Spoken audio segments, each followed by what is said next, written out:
Okay, चलिए आज के इस दिलचस्प एक्सप्लेनर में गहराई से उतरते हैं। देखिए, भारत में कई राजा हुए हैं ना, लेकिन इतिहास के पन्नों में एक योद्धा ऐसा भी था जिसने सुख सुविधाओं और गुलामी से बेहतर जंगलों की जिंदगी चुनी।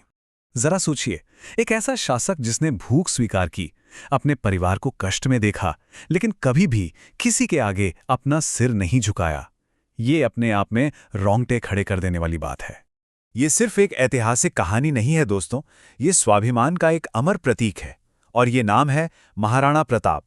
तो आइए शुरुआत करते हैं इस महानायक की कहानी से और देखते हैं कि कैसे मेवाड़ की धरती पर एक निडर योद्धा का जन्म हुआ।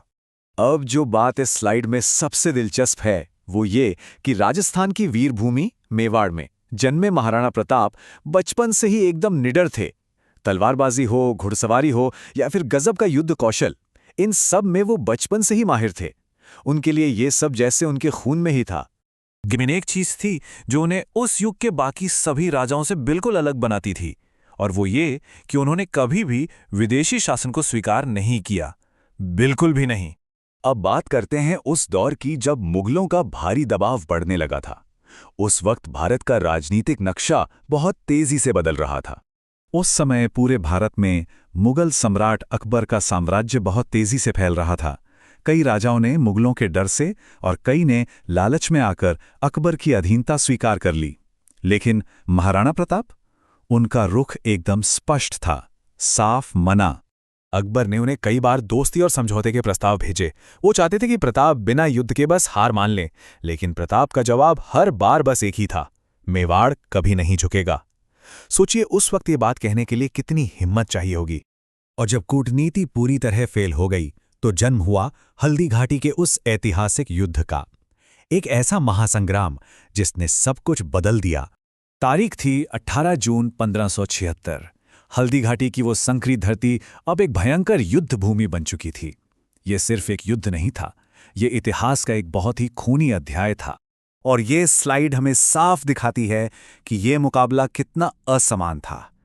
एक तरफ विशाल मुगल सेना जिसके पास भारी तोपखाना था, और दूसरी तरफ महाराणा प्रताप की छोटी लेकिन बेहद वीर राजपूत सेना। तलवारों की भीषण टक्कर से पूरा आसमान गूंज उठा था, घोड़ों और हाथियों की चीखें और चारों तरफ उड़ती धूल। पूरा का पूरा मैदान युद्ध की उस भयानक आग में जल रहा था। आप बस उस माहौल की कल्पना करके देखिए। इस भयंकर और खूनी युद्ध के बीच एक कहानी ऐसी भी है जो सीधे दिल को छू लेती है।